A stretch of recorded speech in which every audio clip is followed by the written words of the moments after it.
Good evening. Good evening, everyone, and welcome. May I have your attention and we'll be getting started. Thank you. Thank you so much. Thank you. Thank you. Thank you, one and all, and welcome to our Community Board 10 General Meeting. Today is September 16th, and we are happy to be having our meeting this evening at the Knights of Columbus and thank them for their hospitality. Yes. We will begin our meeting as we do with all of our meetings with the Pledge of Allegiance. May I ask you, our flag is here in the corner, to please stand, salute, and pledge. I pledge allegiance to the flag of the United States of America and to the republic for which it stands, one nation, under God, indivisible, with liberty and justice for all. Thank you. You may be seated. We begin with, we have a motion for the adoption of the agenda. Do we have that seconded? Thank you. And all in favor? Thank you. Next, we have a motion for the adoption of our minutes. Do we have that? And seconded? All in favor? Thank you. And now we will begin our public session. Once again, we are limited to a maximum of 30 minutes for all public matters on the agenda. We are happy to have this evening. Some of our elected officials are in our presence. So we will begin. I'm waiting for him to finish his coffee, one moment, or his water. Well, please welcome Assembly Member Alec Brooke-Krasny. Welcome. Thank you very much. Thank you. Good evening. And thank you for coffee. It was right on time. Long day. I'll be very brief. Welcome back. Summer is over. I hope you had a great summer. And thank you all very much for serving this community. It's an honor for me to serve this community as an assembly member. We have our office open at 310 93rd Street, Monday, Wednesday, Friday. I have in the office a wonderful professional, Michael Bistrich. Is ready to serve you. And just to conclude, we're going to have, we hope that the governor will sign our bill finally.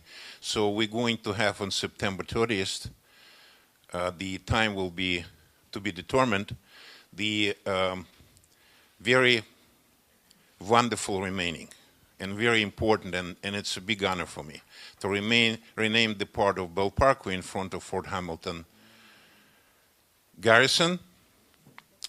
Is going to be now Fort Hamilton American Veterans Highway.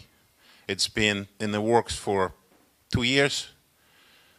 Apparently it was not easy, but Jessica Scarcella-Spanton, Senator, and myself, we finally brought this bill into reality, and hopefully governor will sign it soon. We honored to have this bill, and we've done it in a very bipartisan way. It's kind of rare these days, but we're very proud of it. So the time will be determined, and of course, everybody will be invited. Thank you so very much. Thank you for the opportunity to speak to you.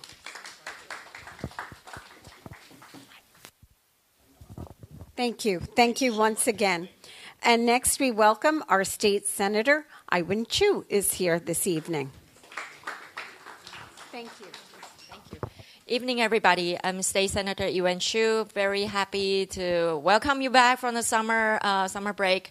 For those new members who just joined Community Board 10, congratulations and thank you for your commitment, your service, your dedicated time. I know how much you've been very well paid for this position, so I truly appreciate that.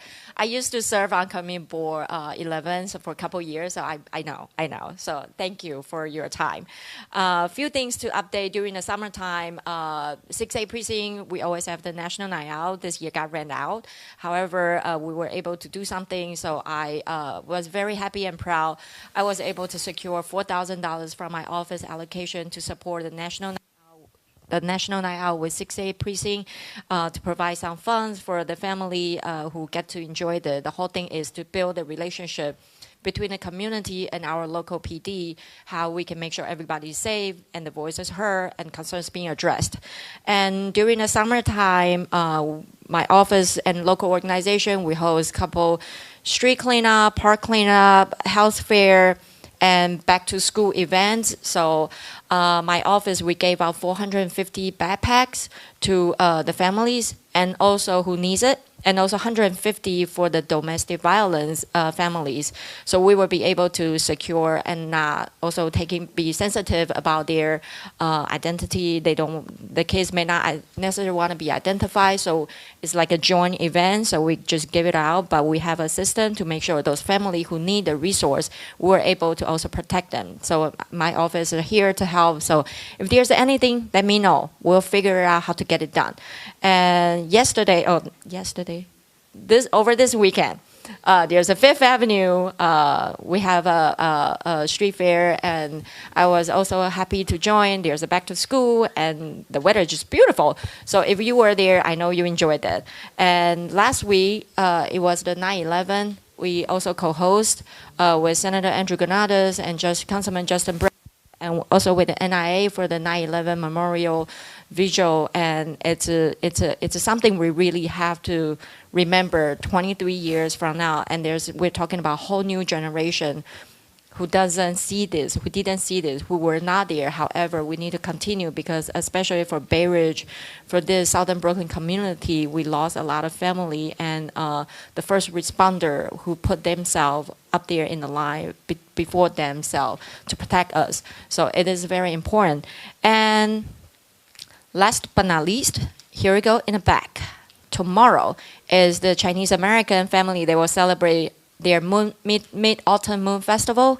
The spirit is similar to our Thanksgiving. So it's the fall harvest season for your completion and achievement.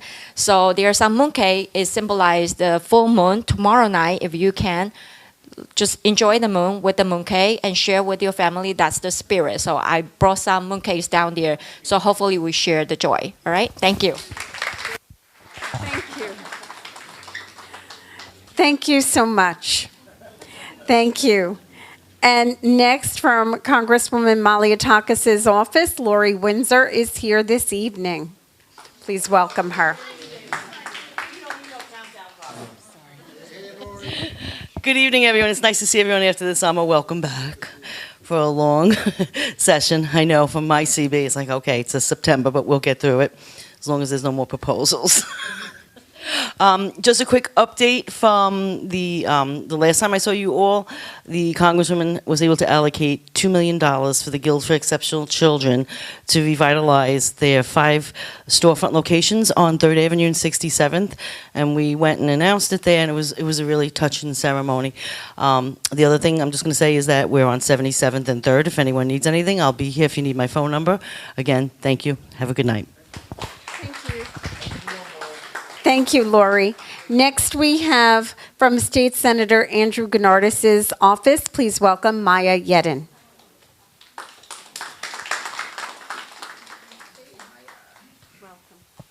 Lori and I have a friendly competition about who goes fastest. She's actually timing me now. Happy fall. Welcome back to the grind, everybody. I will keep it short, not just because she's timing me. We did have a really beautiful 9/11 vigil last Wednesday, along with EWEN and Councilmember Brannon's offices. A couple of upcoming events. We have a host of street fairs happening soon. This weekend we have Sunset Park, Fifth Avenue Festival will be there. Next weekend we have Atlantic Antic and the 3rd Avenue Festival Festival and the Ragamuffin Parade.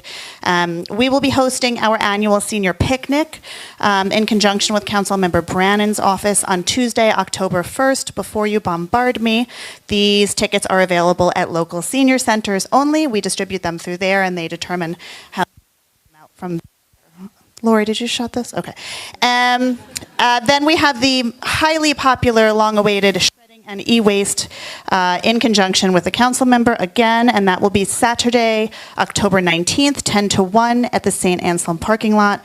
Our annual Veterans Breakfast in conjunction with Justin and Ewen will be held Tuesday, October 22nd at 9 a.m. at the Fort Hamilton Base Army Community Club. And backed by popular demand, and I'll go over this just because it's worth it, is the no soliciting. No, it's been missed, it's back. That's it. You have 31 seconds to go. Amazing. Thank you. Thank you so much. Next, from Assembly Member Michael Tanusis' office, please welcome Michael Copabelli. Hi, everybody. We have to. For the audio, okay. Hi, everybody. How are you? Michael Capitelli. I work with Assemblyman Tanusis and also Assemblyman Brokrasny in the Assembly office. Here just to certainly welcome you back. Not new to the Assembly. 10 years ago, I worked for Assemblyman Tobacco over on the other side of the bridge, but happy to be on this side of the bridge now with you in the Community Board 10. Just want to share just a brief update that many of you may have heard in the summer that the after-school funding for LEAP, the Learning and Enrichment After-School Programs supports, was cut. And so over 100 seats in PS and IS 30 were cut. Assemblyman Tanusis, Assemblyman Brokrasny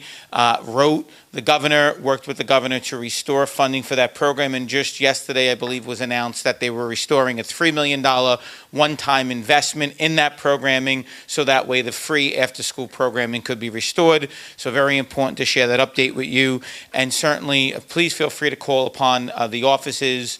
We share an office with Congresswoman Maliotakis, so you heard Lori speak earlier, so thanks so much. Have fun, and Senator, thank you. I've got my moon cake, so thanks so much. Be well. Thank you. Thank you so much.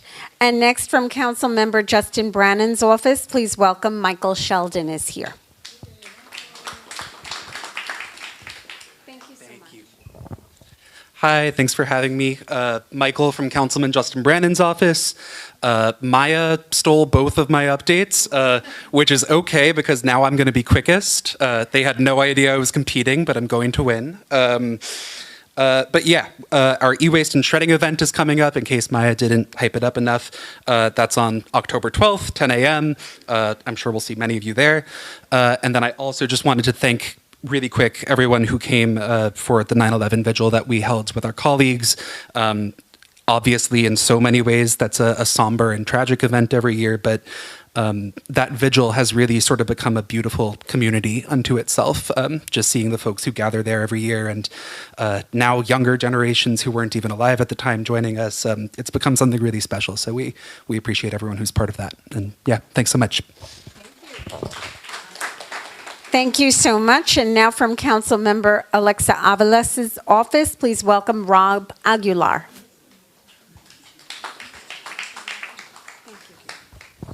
Good evening. My name is Rob Aguilar. I'm the District Director with the Office of Councilmember Alexa Aviles.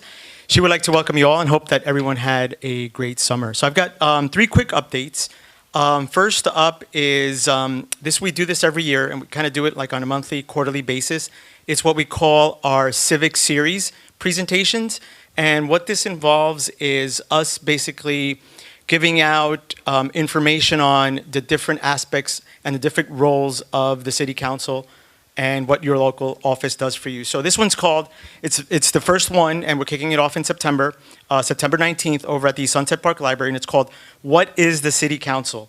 So you can come and learn about what the council does, our role in our local government, how laws are passed, how funding gets allocated to different local programs, and high school students can get community hours by attending. So if you know a high school student that needs to complete those community hours, have them come by. It's going to be, again, at the Sunset Park Library over on 51st and 4th Avenue. Then next up also is our Fifth Avenue Street Fair, taking place Sunday the 22nd. So that's over in Sunset Park from 44th Street to 60th Street from 11 to 6. That's Sunday the 22nd. And last, we have Climate Justice Week, which is from September 22nd to September 29th. And there's going to be a big festival over at Pier 4 by the Brooklyn Army Terminal. And that's going to take place from 2 p.m. to 7 p.m. There'll be games, giveaways, live music, and art exhibits. So please come on by. Thank you very much.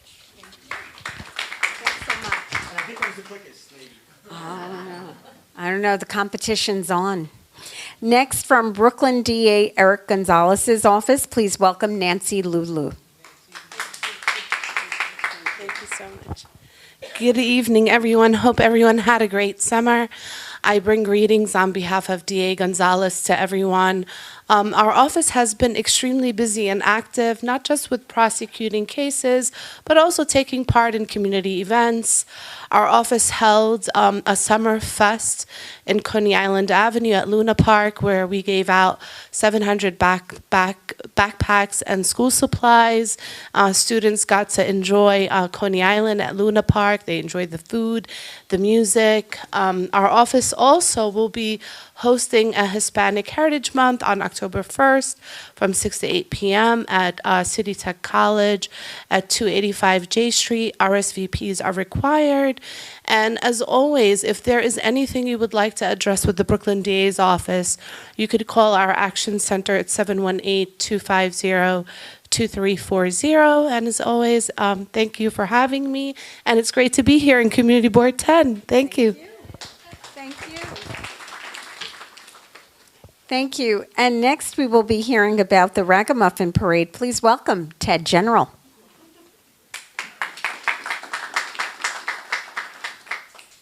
Thank you so much. Good evening, everybody. My name's Ted General, and I'm the Vice President of this year's Ragamuffin Parade. And I just want to remind everybody, it's on Saturday, September 28th. It starts at 1 o'clock. But if your child is participating in the parade, they have to file applications for it. I have these applications here. They're going out this week to most of the schools, the public schools, private schools, and parochial schools. So if your children don't bring home an application, call us up, and we'll make sure we get the applications to you. The parade runs from 76th Street to 92nd Street. The prizes will be distributed in the Citizens Bank parking lot on 92nd Street and 3rd Avenue. Thank you all.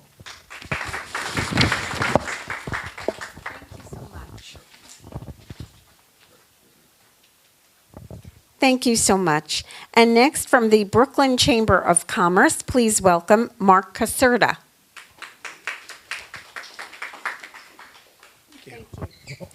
Hey everyone, Mark Caserta, Vice President of Small Business Support with the Brooklyn Chamber of Commerce. Last year, the 5 Chambers of Commerce received a grant from Wells Fargo, and that was to build websites for small businesses for free. We can do websites, we can do logo and branding, and we can do an SEO audit. You have a website and you want it to look and see if it's search engine optimized, we can do that for you. What do you get for free? Well, you get more than you think, actually. We'll build the website, and we'll actually pay for 1 year of hosting for you.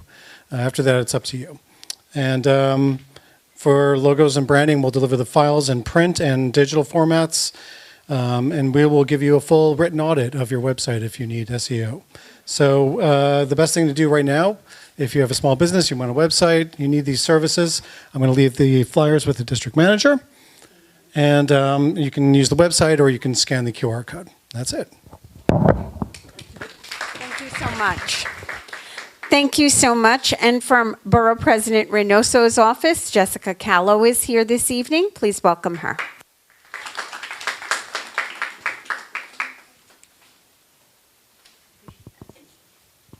Thank you so much. Thank you. Hello, everyone. For those of you that don't know me, I'm Jessica. I'm from the Borough President's office. just wanted to wish everybody a happy start to the school year and a happy Autumn Moon Festival that's coming up that we're in.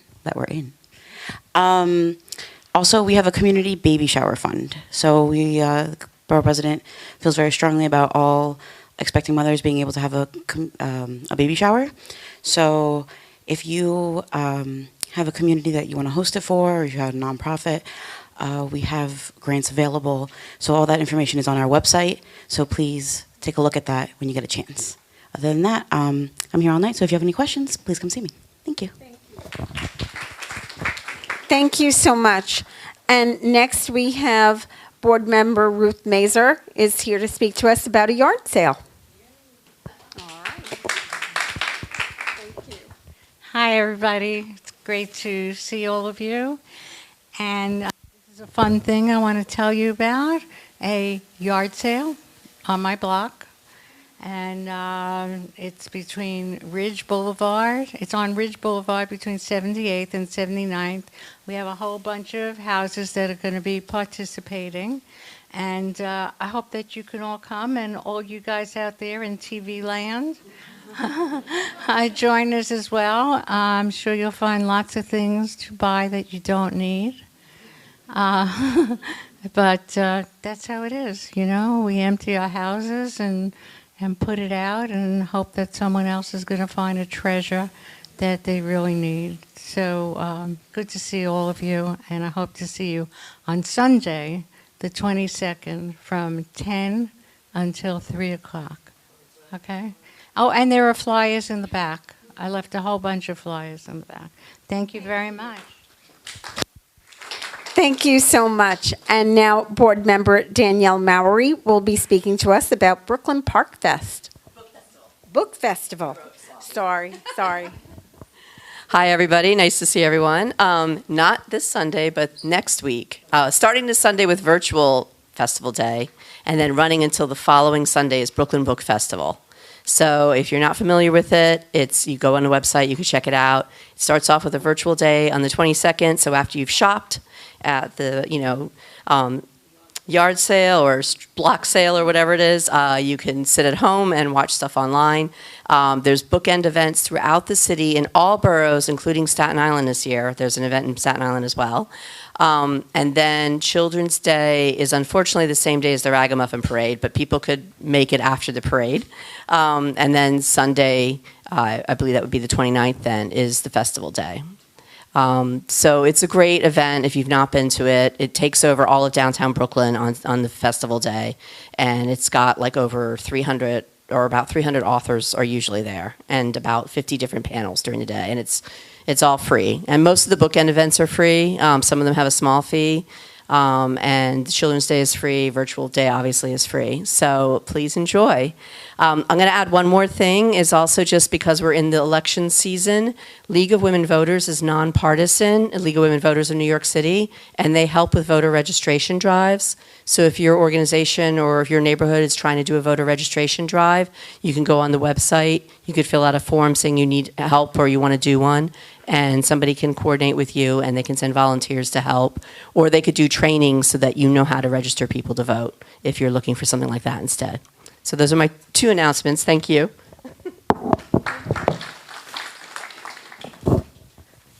So much. And that concludes our public session for this evening. And now I will move on to the chair's report. So once again, good evening and welcome back to the start of our Community Board 10 calendar year. We hope that all of our board members and neighbors had an opportunity to enjoy summer with their friends and loved ones. We hope you had a chance to enjoy some of the events that make our community so special, including the strolls on 3rd Avenue and the recent Fun on 5th. Coming up at the end of the month, as was mentioned, we look forward to another Bay Ridge tradition and marching in the Ragamuffin Parade. We would like to take this opportunity to welcome back Board Member Barbara Vellucci, who is here with us this evening. Welcome back, Barbara. Back where you belong, we might add. You may recall that due to redistricting of our city council members, Barbara, along with 2 other board members, was dismissed from duties last spring, which was in the middle of her appointment by the borough president's office. We are grateful that Barbara has been reinstated and this error was corrected. We were notified shortly before this meeting that another board member's midterm removal was corrected, and all parties will be informed today. We are also returning to community service as board members at a time where our community has suffered another tragic loss. This evening, I would like to remember a community member whom I never met, but whose sudden death has affected all of us. Last week, our neighborhood was in the news because local resident Segundo Reina Gayon was struck and killed by a hit-and-run driver. May I ask you all to join me in just a moment of silence?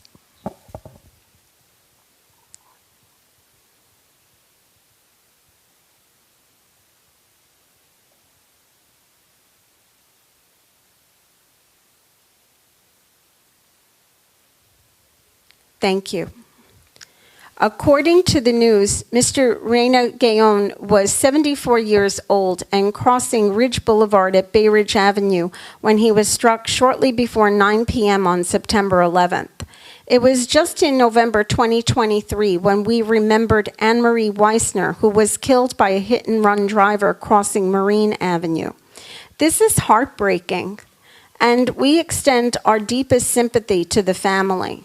We also learned that in July, an e-bike passenger tragically died in a collision with another cyclist along the protected bike path at 7th Avenue and 68th Street.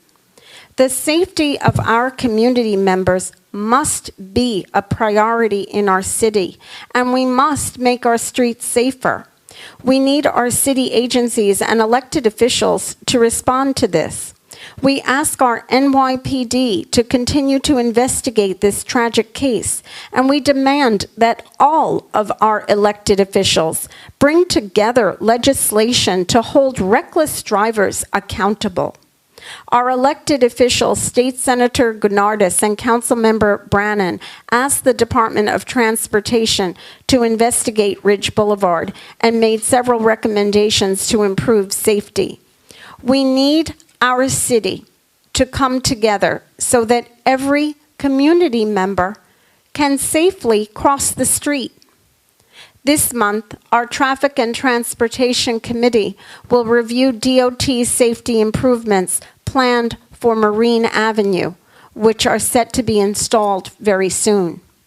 Our board members are volunteers, and we are united in our purpose to make our community the best it can be, and that includes being the safest it can be.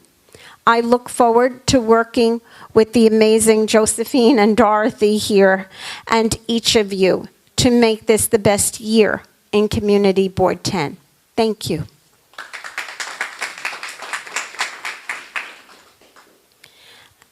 And now on to our district manager's report. Please welcome Josephine Beckman.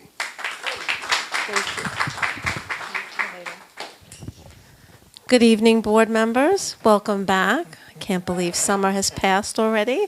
I'm excited to begin the new session, and I'm happy to share some updates with you regarding issues that we worked on this summer.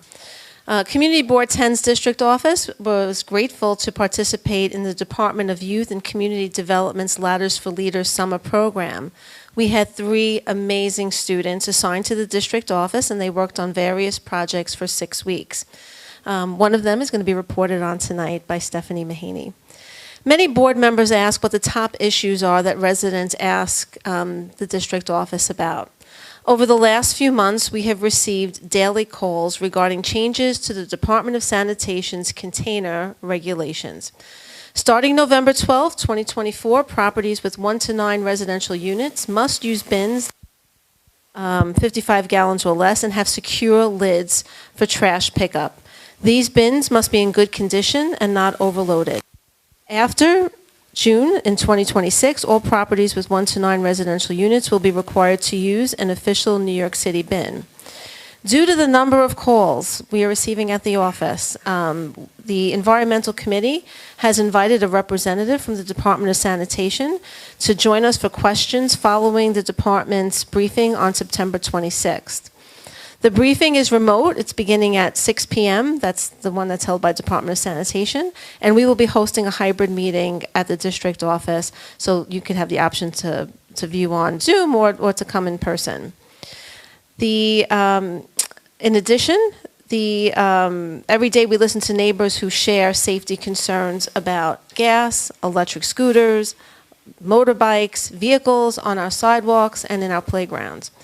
As our chair talked about pedestrian safety in her report, we all must work on improving sidewalk safety. Sidewalks are for pedestrians, period. I can't begin to tell you how many seniors come into our office who express this concern to us each day. The Department of Transportation, you may have noticed, instituted safety improvements near our new middle school, 407. That is still ongoing and will continue throughout the fall. The Department of Transportation provided our office with a full summary of improvements, and they are ongoing, including installing new lead pedestrian intervals, adding crosswalks at 88th Street and 7th Avenue, 7th Avenue at Parrott Place. Both Parrott Place and 88th Street are going to be repaved. So there's lots of work going on in that area, and we're getting many questions. And we're asking everyone to wait till everything is completed, and we will assess following the implementation of all the changes. Community Board 10 also sent a letter to the 68th Precinct Commanding Officer to review requests for the addition of new school crossing guards at each of the new schools in CB10, including Middle School 407, PS 413, and PS 331. As I mentioned, milling and resurfacing, this time of year, lots of streets in the district will get milled and resurfaced. It usually generates a great deal of calls from local residents. This week, as I said, milling will begin on Parrott Place and 88th Street, and there's often a lag time between the milling, that's when they rip up the first layer of asphalt, and resurfacing. And that's done in order to allow utilities to perform work. The Department of Design and Construction is also in the district, and they're installing complex pedestrian ramps. Those are the corner ped ramps at Narrows Avenue and Bay Ridge Parkway, Narrows Avenue and McKay Place, 14th Avenue and 85th Street, and 78th Street and 10th Avenue. So we could look at that. There'll be some work in those areas in the next week or two. Community Board 10 also has an advisory role in the review of block parties. This year, we had 69 block parties that were reviewed by the District Office and Community Board 10, and we thank all of our local block associations and community leaders because they're all fun events and for bringing neighbors together. Also, each year during the month of September, community boards meet as a borough with several agencies of the City of New York to discuss budgetary needs. For members new to the board, the Executive Committee reviews the district needs statement, which includes the prioritization of capital and expense needs. This year, the meeting will take place on October 7th. Community boards hold a public hearing and encourage feedback at the October General Board meeting. The district office also reaches out to all community-based organizations through an email blast for suggestions via our Constant Contact newsletter and social media. I will be emailing all board members last year's capital and expense list, as well as the link to the district needs statement. If you have any suggestions to be considered for inclusion, please let me know. And just some brief announcements. The City of Yes housing opportunity will be voted upon by the City Planning Commission on Wednesday, September 25th. We have not received the proposed modifications at this time. So upon completion of voting by the City Planning Commission, it then moves to the New York City Council for review and additional modifications at the council level, and there'll be a vote later this year. Many have also asked for an update on the cannabis dispensary application reviewed by CB10 in June for 8412 3rd Avenue and 8514 3rd Avenue. Both of those applications are pending review before the Office of Cannabis Management, the New York State agency that issues retail licenses. There was a recent meeting on September 10th, which drew some questions to the office. The reference locations within CB10 were not yet on the agenda. And the 68th Precinct asked that the the Community Council asked that we announce that their monthly meeting will take place Wednesday, September 18th. That's this Wednesday at 7 p.m. at Bay Ridge Air Rights. The Holy Cross Cultural Festival will begin on Ridge Boulevard between 84th and 86th Streets, September 19th through the 22nd. And I think the electeds mentioned the other events, the Ragamuffin, the Third Avenue Festival. It's a great time in fall in Bay Ridge and Diker Heights. And our next general board meeting of Community Board 10 will take place on Monday, October 21st, in person at the Bay Ridge Center, 15 Bay Ridge Avenue. Thank you. Respectfully submitted.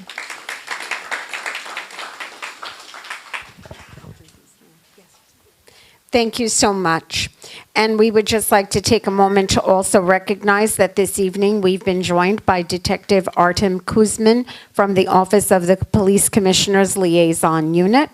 And we are also joined by Richie Barsamian from Assemblymember Alec Brooke-Krasny's office. Thank you for joining us this evening. We will now move on to our Treasurer's Report.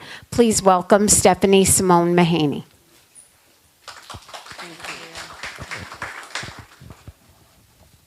Community Board 10 Treasurer's Report as of August 31st, 2024. Total personal services, $52,662.07.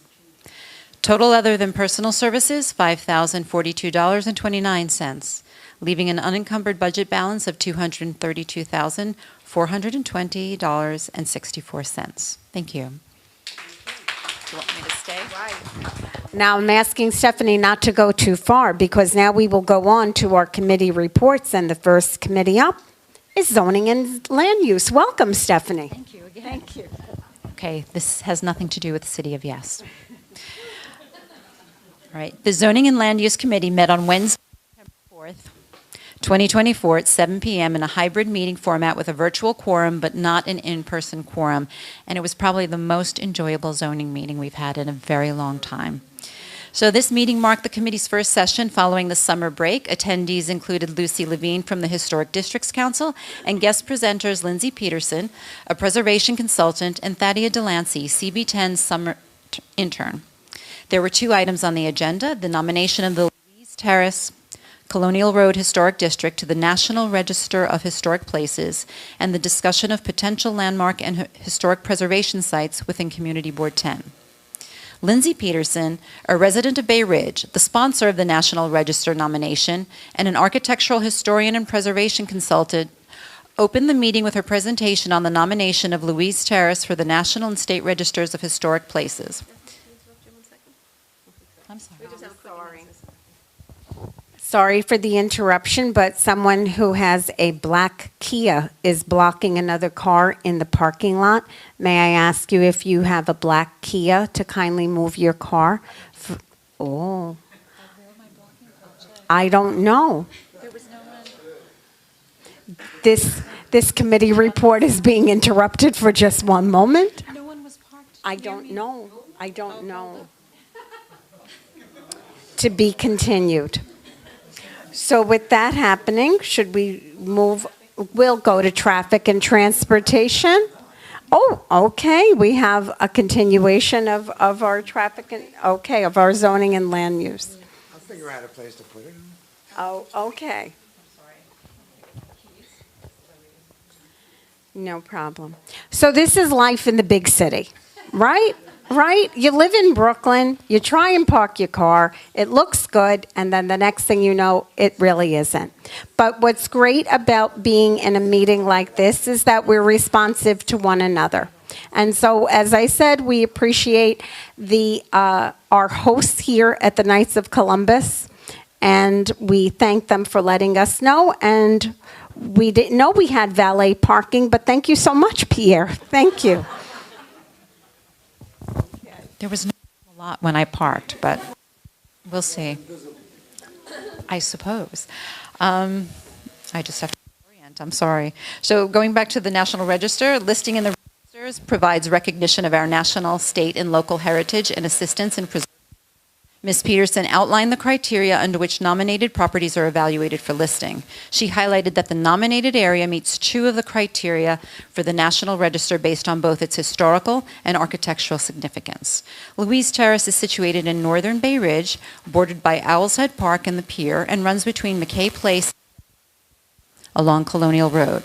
The historic district comprises 33 houses and 6 separate garages with 11 houses with shared alleys and interior garages. These homes, constructed in 1927 by local developer Adam and named his daughter Louise.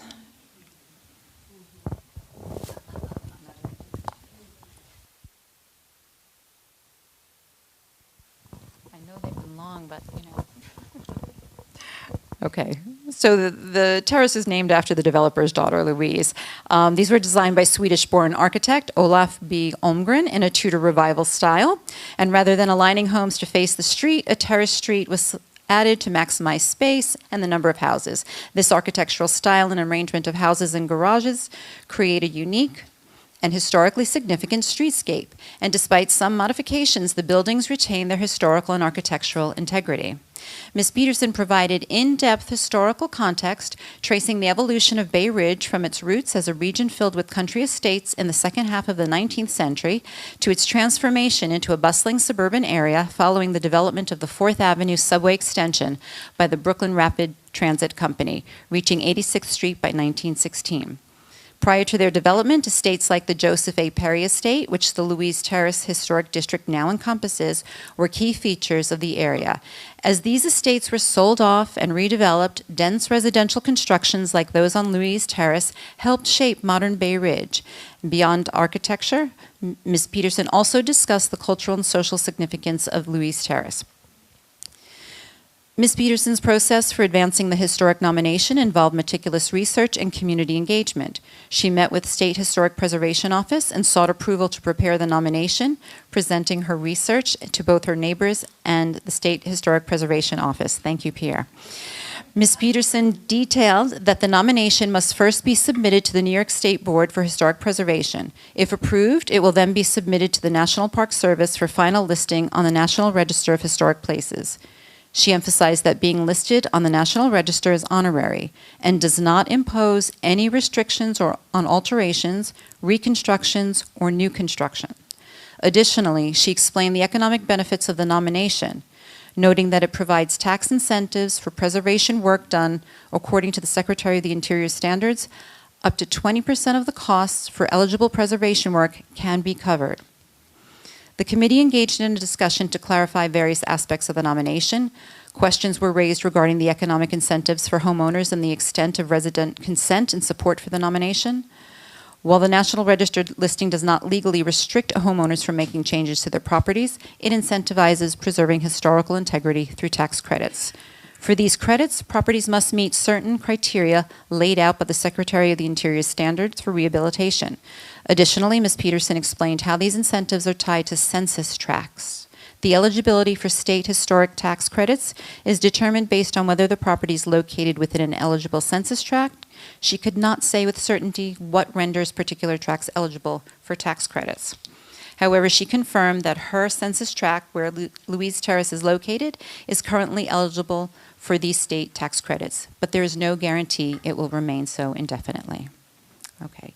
A motion was proposed, seconded, and carried unanimously to write a letter to the State Historic Preservation Office in support of the nomination of Louise Terrace, Colonial Road Historic District for listing on the National and State Registers of Historic Places. So we did not have an in-person quorum, so I would need a second from the floor.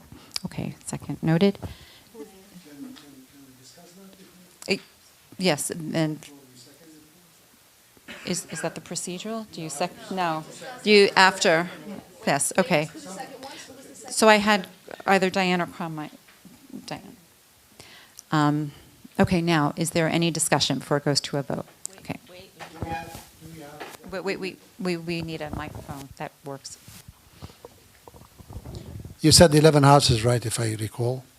Do we have the 11 or whatever the number of the houses is? Do we have the agreement from them? Do they say yes to that?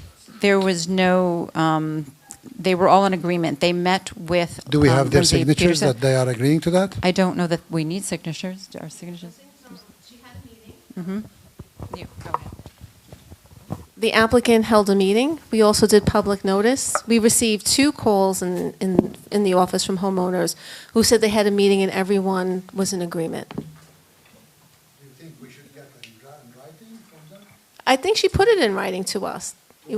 That she documented, she went out there and so she did public notice, the agency did public notice, the community did public notice, and, you know, she said that the first meeting, there was, many of the homeowners were there, and usually when people are opposed, they come out in force, you know, to express that. But, yes.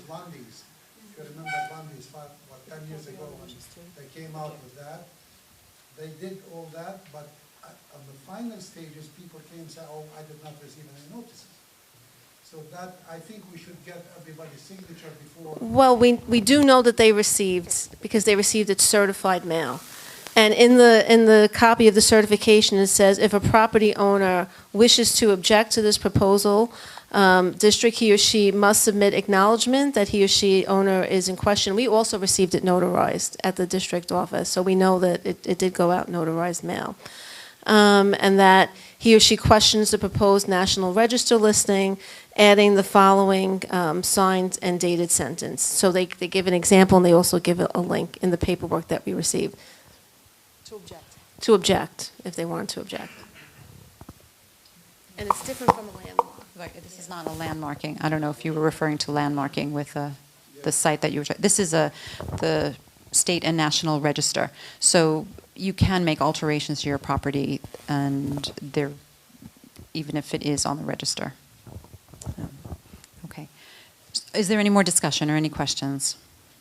So I'm going to call the question. This is in support of a letter to support the nomination of Louise Terrace. So all in favor? Okay.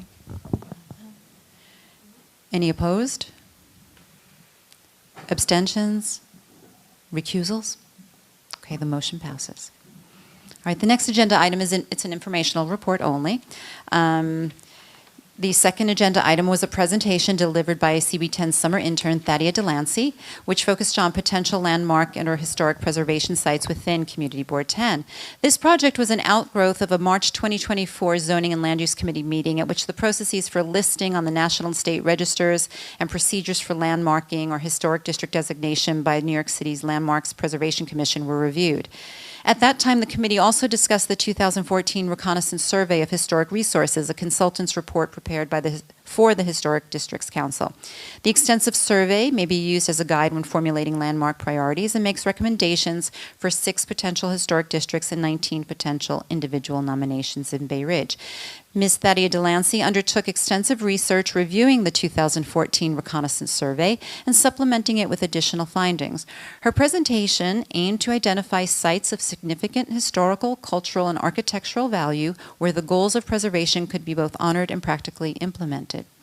The first highlighted site was the Barkaloo Cemetery, located at the southwest corner of McKay Place and Narrows Avenue. Established in 1725 by William Harms Van Brunt, the cemetery is a significant remnant of Bay Ridge's early colonial history. The cemetery has seen various ownership changes over the centuries, with tremendous community effort that has ensured its preservation. It is now owned and maintained by Xaverian High School. The second site featured was the Union Church of Bay Ridge on Ridge Boulevard. The site is already listed on the National Register but not landmarked. Built in 1896 to 1897 in the arts and crafts style with Gothic Revival influences, the church is notable for its stained glass windows created by Tiffany. The third site discussed was St. Anselm Roman Catholic Church on 82nd Street and 4th Avenue, which is characterized by its Art Deco architecture. Designed by architect Henry Murphy, the church's construction spanned over 3 decades, from its initial establishment in 1922 to its final completion in 1954. The fourth site presented was the High School of Telecommunication, Arts, and Technology, originally Bay Ridge High School, located on 67th Street and 4th Avenue. Its principal, Kate E. Turner, was the first appointed female high school principal in New York City. Built in the Jacobean Revival style by architect C.B.J. Snyder, the school played a vital role in the history of women's education in Brooklyn. From its beginnings as a coeducational institution, the high school transitioned to an all-girls school in 1915. The fifth site, the property located at 131 76th Street in Bay Ridge, stands out for its intricate history and architectural significance. The original home was believed to have been built in 1865 for William H. Thomas towards the end of the Civil War. Constructed in the neoclassical style, the house sits on 76th Street between Ridge Boulevard and Colonial Road, up on the hill, and exemplifies the residential designs prevalent during the Civil War period. It is believed that the house was originally located on another lot in Bay Ridge before disappearing sometime between 1907 and 1912 and reappearing, or perhaps rebuilt, at its current location. The house has been home to several notable residents who have contributed significantly to the community's development. The sixth site was the firehouse located at 9219 Fifth Avenue. This is near Lockyard, which houses FDNY Engine Company 242, also known as the Guardians of the Narrows. This building was constructed in a neoclassical style that was emblematic of early 20th century fire stations, and its design focus was on simplicity and the lack of unnecessary embellishments. The second firehouse and seventh site included in the presentation was built in 1912 and is located in Dyker Heights at 1157 79th Street. It is home to FDNY Engine 284 and Hook and Ladder 149, otherwise known as Castle on the Hill. Lastly, Ms. Delancey reminded the committee of the 74th Street District, which also appeared in the reconnaissance survey and is recommended for inclusion in the National Register of Historic Places and reconsideration for landmarking. In addition to identifying these 8 specific sites, Ms. Delancey provided an updated list of potential sites for landmarking and inclusion in the National Register. This list expands upon the original 2014 recommendations and includes new locations of historical significance, ensuring a continued effort to protect the architectural and cultural heritage of Bay Ridge. Finally, and impressively, Thadia Delancey completed 7 requests for evaluation, or RFEs, which are the necessary first steps in the landmarking process. Ms. Delancey's thorough presentation underscored the importance of recognizing and preserving Bay Ridge's rich history, advocating for a proactive approach towards landmark preservation, and the inclusion of significant sites. Among committee recommendations, following the presentations, the committee agreed that forming a working group would be an effective next step in advancing landmarking efforts and creating actionable plans. This group would be tasked with prioritizing and refining the list of potential landmark sites, coordinating with local historians and preservationists, and conducting outreach to property owners and community members. Additionally, there was consensus on developing a dedicated section on the community board's website to provide historical resources and updates on preservation efforts, thereby fostering greater public engagement and awareness. If you haven't had a chance to do so, I invite you to review the YouTube video. Both presentations were really impressive and very thorough. I only scratched the surface, and I think both presenters feel that they only scratched the surface of Bay Ridge's history and these historical sites. So thank you. Respectfully submitted, Stephanie Simone Mahaney. Thank you so much. And next we move on to our Traffic and Transportation Committee report. Please welcome Jack Zhang. Okay. Jack, what car are you driving this evening? Should I know anything? My 2 legs. Speaking about history, next year is the 400th anniversary of New York City, so almost happy birthday. Okay, 1625. Okay, so this is not on the agenda, but I'm going to provide a small informational update on the IBX as well. Okay, so the Traffic and Transportation Committee met on September 10th in virtual quorum to discuss the St. Philip's Square co-naming, an outdoor dining application from Positano, and an outdoor dining application from Campania. In addition, I attended an IBX Community Council meeting with other TNT chairs in Brooklyn and in Queens, and district managers across Brooklyn and Queens. Okay. I met with the IBX Community Council on Tuesday, September 10th, where we were provided an update on the IBX project. The IBX project was awarded $52 million in New York State funding and $15 million through the US DOT RAISE grant to start project design and engineering scoping. The next milestone is the completion of engineering scoping, which includes station design. The IBX team will be hosting a fall outreach at open houses at IBX adjacent stations over the course of 10 weeks through the rest of the year, with one specifically at 45th Street Station, allowing future writers to voice their thoughts and influence upcoming design. Once the IBX shares a schedule, the district office will circulate this in the newsletter.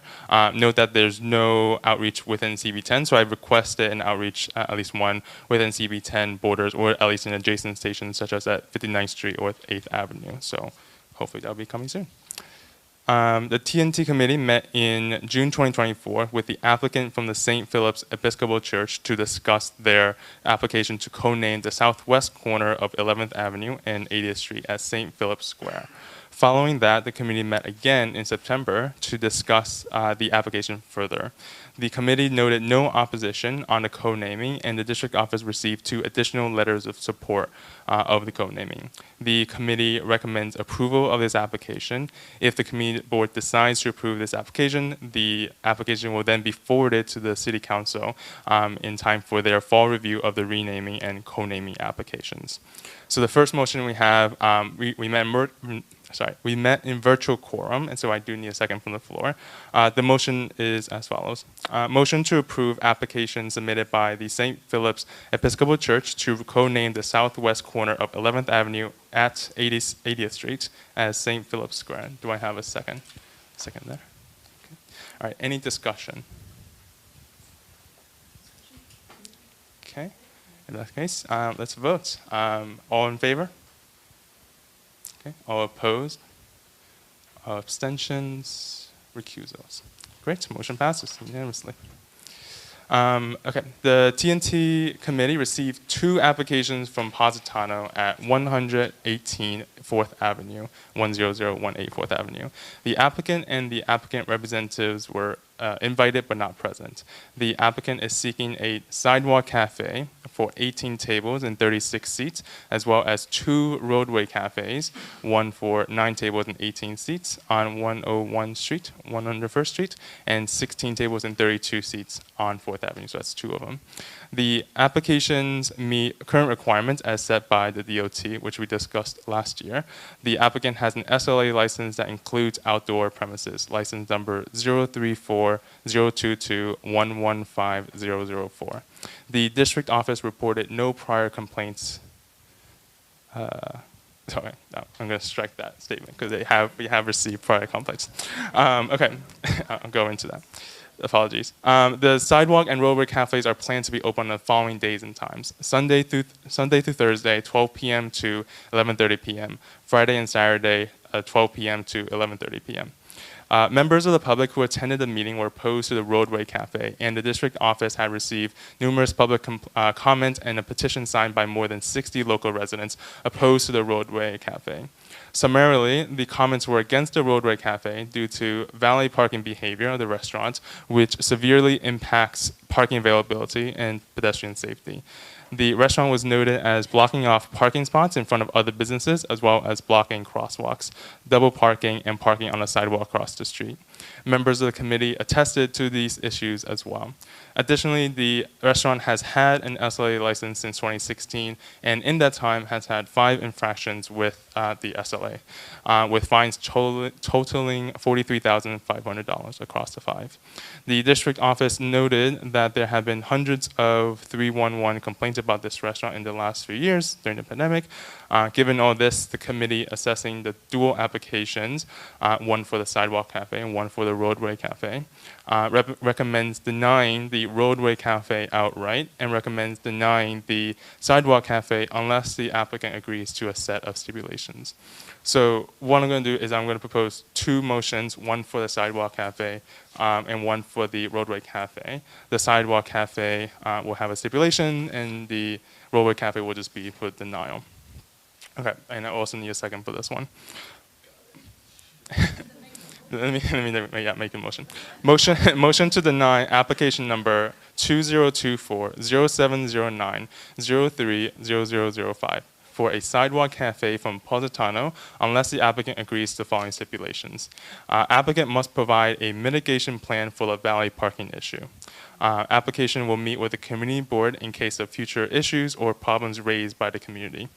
electric wires and plugs that run across the sidewalk will be safely secured to the ground. The restaurant will be closed from 11 p.m. Sunday through Thursday, and by 12 p.m. midnight on Fridays and Saturdays.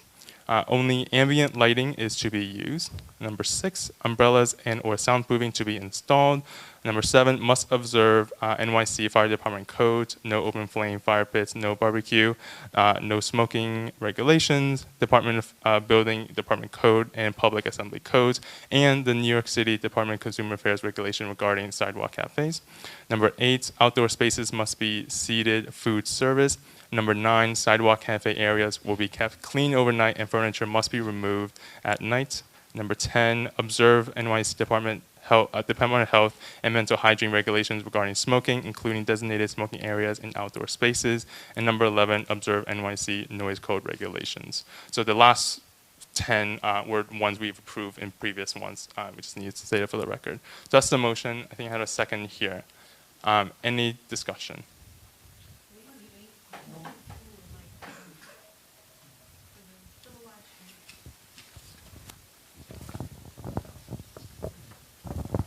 Hi, I believe if I know that one time, I'm not sure if they have it now, but the fire escape was going through the awning, and I don't believe that that's permissible at this anymore.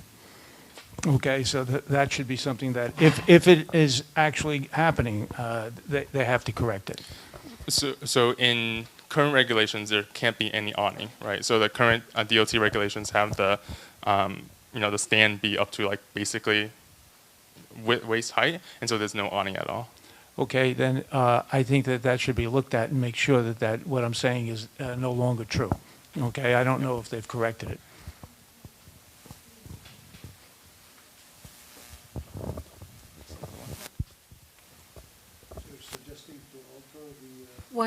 One question. If you're asking, I'm having a question here. They have awnings, and they have a fire escape. The fire escape goes through the awning, okay? And there's a number of places we've seen that. I've noted that in the new regulations, they're not allowed to do that. They've even mentioned it in the new regulations for outside eating. I'm sorry. So I think that that's something that we should always be looking at, but in this particular case, I know it existed. Whether it does now, and I said that, I don't know. But if in fact it does exist, it has to be corrected. Am I right? Can you read it? Steve is right. There is, I didn't notice this, there is a fire escape that leads in the front of the building to the awning. Correct. So we will note that. There has to be an opening. I can't really tell from this photo. I'm not even sure if they have to have an opening. I don't think they're allowed to do it through at all. We will check. Okay. We will refer it out. Thank you, Steve. So these are the photos that were submitted with the application.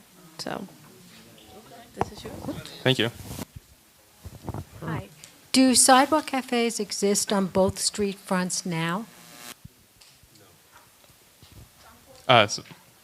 So it's on 4th now? So the applicant right now, even as it is right now, is on 4th Avenue. Yes. Yes. But is it on the side street now? I see. So they're not asking for an increase in the sidewalk cafes? No, not in this application. No, this one. So this specific application ending in 0005 has one sidewalk cafe for 18 tables in 36th Street, and that would be on 4th Avenue.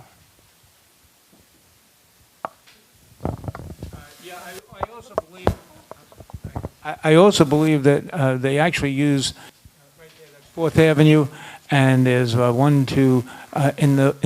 they use the parking spot there for it, but they also have, I've seen it any number of times where they're parking in the actual moving lane, okay, and that has to be something that has to be explicitly said no. Yeah. So at this location, there was a number of noted issues, right? One of which is that double parking and effectively triple parking, because they take up one parking lane with the actual roadway cafe, as it was during the pandemic. Then they take up another lane because of different people parking, exactly, and then actual street. So really, the street is quite narrowed because of the roadway cafes. Because of that reason, this specific motion is about the sidewalk cafe, but that specific motion, which we'll come to next, is to reject the roadway cafe to prevent double parking. Okay, I won't bring it up then, but I brought it up now. Noted. Okay, any other discussion?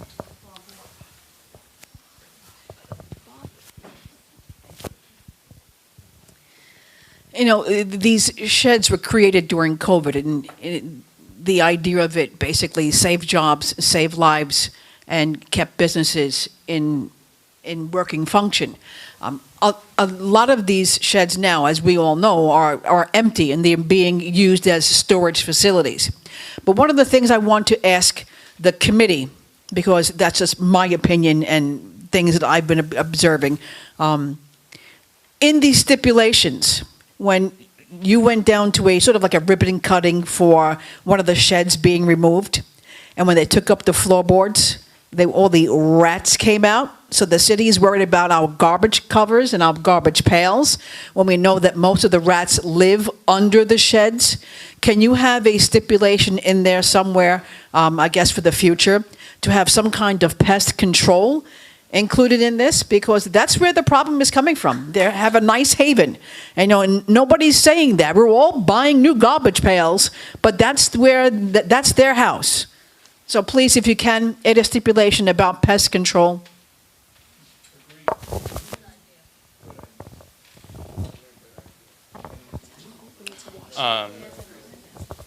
So in the original regulations, right, there's within the roadway cafes, as you may remember, every single year they must be taken down, which is not the case for the pre-pandemic or the pandemic or the pre-pandemic roadway cafes. And so as part of the regulation, hopefully that will help with that. If you want to make a friendly amendment to this specific one for sidewalk cafes, there's already several lines about cleanliness. Sidewalk, outdoor cafes must be kept clean overnight. Furniture must be removed and stored inside at night to prevent that. So there's no places where rats can hide. For roadway cafes, we can add additional stipulations if you would like to. Pest control.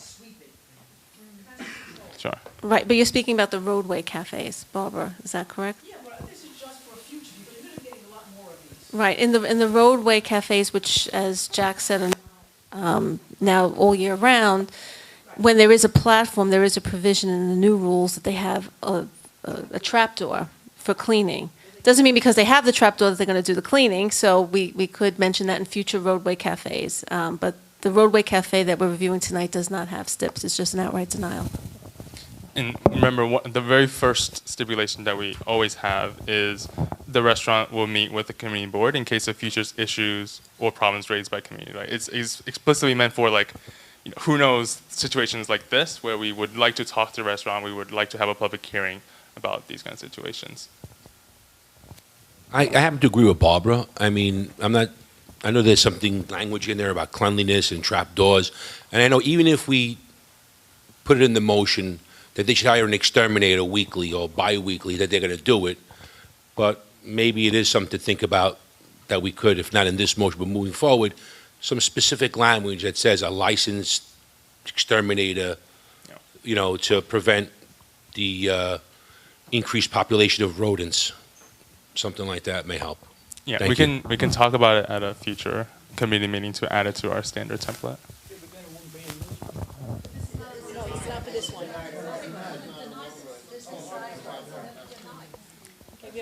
So, I'm sorry, guys. I'm a food person. I do check people's ratings. Right now, they have an A score, but they have a history of pest control and mice, which probably is from that. And I'm looking at July 25th. They have a failure of 28.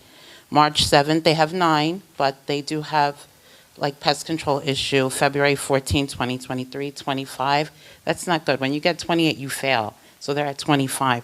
So they have a history of not, pest control issues and other issues. So, I follow the history. I'm sorry.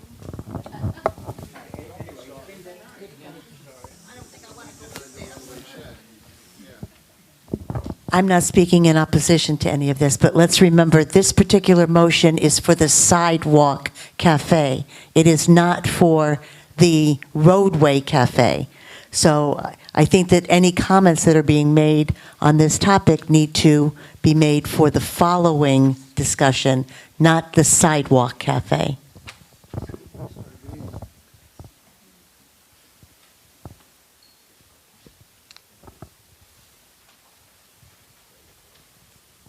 I was just wondering if you could say a little bit more about how the valet parking mitigation idea and stipulation is tied to the sidewalk cafe application. Yeah, so that's a good question. So basically, as a committee, we wanted to deny the roller cafe for all the reasons said in this room, but also like the various different things that the public comment had said and the 60+ local residents. But we wanted to also fix the valet parking issue for the community, right? So what Positano does is they physically block off other parking lots, other parking spots outside of other businesses and use those spaces for valet parking. That's illegal. They also park on sidewalk using the same valet parking schedule, like parking across the streets in sidewalks and thereby blocking pedestrian pathways. And so we wanted to fix that issue. It is definitionally illegal, but we wanted to make sure we enforce something of what the community wants, right? Let them know what the community wants, right? And so therefore we put it into this part of the application for the sidewalk cafe part where, hey, if you want a sidewalk cafe, you have to listen to the community, which a lot of the community came out, right? You have to fix the issue that the community wants you to fix, which is the valet parking issue, which is causing not only traffic issues, pedestrian issues, and just kind of generally a worse experience in the neighborhood.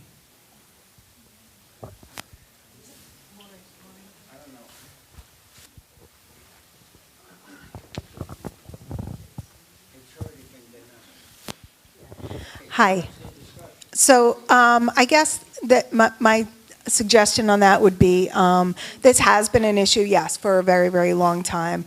It's tied. You can tie it to the sidewalk cafe issue because more people, more parking, right? So, but I think rather than say if we can have a friendly amendment on this, because I think it is an opportunity to maybe hopefully get some movement on this issue, which has been going. I mean, for years people have been saying they block off well into 4th Avenue. I mean, I've seen where they've blocked off. I actually had to go into the lane of oncoming traffic to get around their parking. So instead of just saying they come up with a plan, they propose a plan, why don't we affirmatively state in the stipulation, there shall be no, your valet parkers shall not park on sidewalks. They shall not block, vehicular traffic, they shall not block the parking lot. Maybe put in a few affirmative statements as opposed to just leaving it to them to come up with a plan because they've had years to do this and they haven't done it. Just a little suggestion.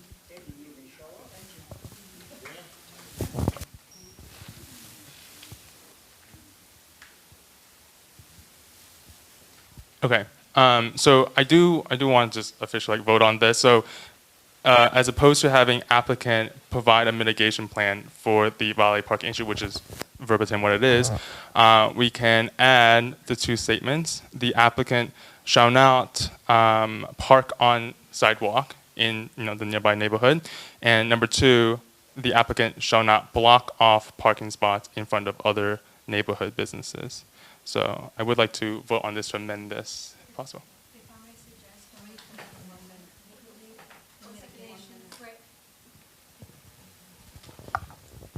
I'm sorry. You could leave your mitigation phrase in and just say including, yeah.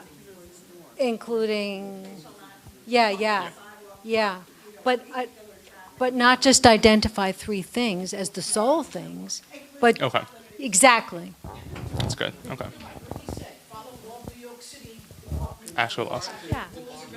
Okay. Including the specific one. So, as amended, applicant must provide a mitigation plan for the valet parking issue, including prevention of parking on sidewalks and prevention of blocking neighborhood parking spots. Yep. Okay. All right. So there's an amendment. Okay, so the amendment was as I just stated. All in favor to amend the motion, please raise your hand. Okay. Yes. All right. Amendment. Just amendment to a motion. Okay. Any opposed? Abstentions or recusals? Okay. So now the amendment as amended. Sorry, and as the motion as amended. Any further discussions on this? Okay. I'm gonna.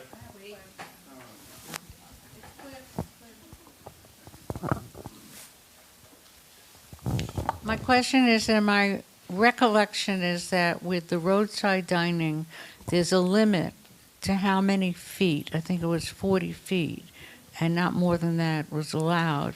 And this place is asking for both sides of the street, which has to be more than 40. But I know we're not talking about the roadside, but my question is, when it comes to sidewalk cafe, is there a limit on how many feet of sidewalk cafe you could have? I don't believe there's any limit. It's to the extent of the plot. Right.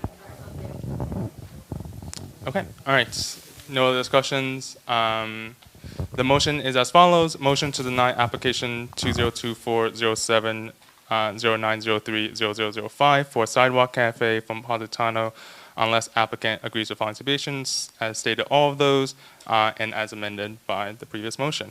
All in favor? Okay. All opposed? Recusals and abstentions?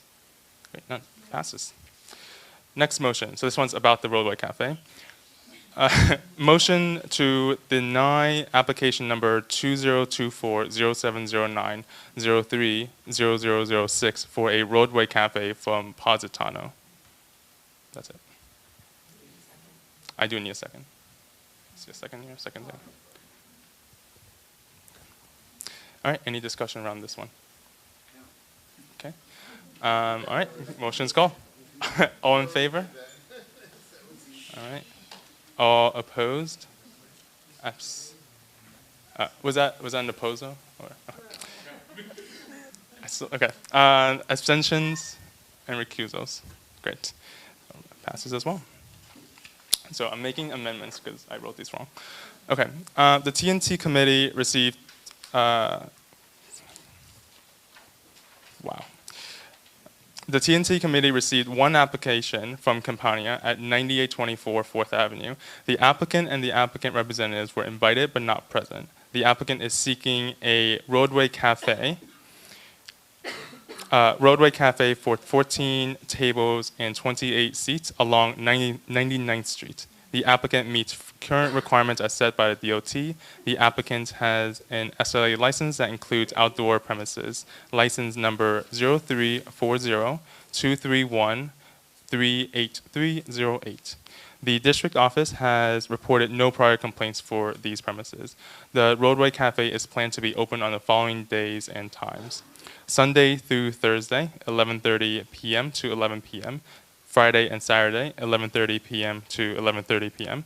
The public has provided comments on, and the committee has primarily discussed the sizing of the sidewalk shed. The public noted that the current applicant schematics indicated that the footprint would be larger than the previous pandemic-era shed and that it might encroach on a nearby fire hydrant. Because the restaurant uses the space between that fire hydrant and the shed, the encroachment could cause parking problems. The committee also noted that the shed, as viewed on Google Maps in 2022, had an overhang onto the sidewalk, and given the narrowness of the street, were also concerned with the width of the shed, as it was at the time. Therefore, a motion was introduced to account for both of these issues in the written stipulations. So I will introduce a motion. I will need a second on this one. Motion to deny application number 2024-0716-03-0007 for a roadway cafe from Campania unless applicant agrees to the following stipulations. Number one, the outdoor dining structure will be no wider than 6 feet and no longer than its current length as it was during the pandemic. And then the rest of these are the basic ones that we had. Restaurant will meet with community board in case of future issues or problems raised by the community. Electric wires and plugs that run across the sidewalk will be safely secured to the ground. The restaurant will be closed at 11 p.m. The outdoor part will be closed at 11 p.m. Sunday through Thursday, and by midnight on Friday and Saturday. Only ambient lighting is to be used. Umbrellas and or soundproofing is to be installed. The restaurant must observe NYC Fire Department codes. There will be no, and also no smoking regulations. Department of Building Department codes and Public Assembly codes, as well as the New York City Department of Consumer Affairs regulation regarding sidewalk cafes. Outdoor spaces must have seated food service, which I wanted to note here because there were some public comments around this specific restaurant using outdoor spaces as storage. So outdoor spaces must have seated food service. Sidewalk cafe area will be kept clean overnight, and furniture must be removed, stored inside at night. The restaurant must observe NYC Department of Health and Mental Hygiene regulations regarding smoking, including designated smoking areas in outdoor spaces. And the restaurant must observe NYC noise code regulations, and management will enforce this among patrons. So, any discussion? We have one here.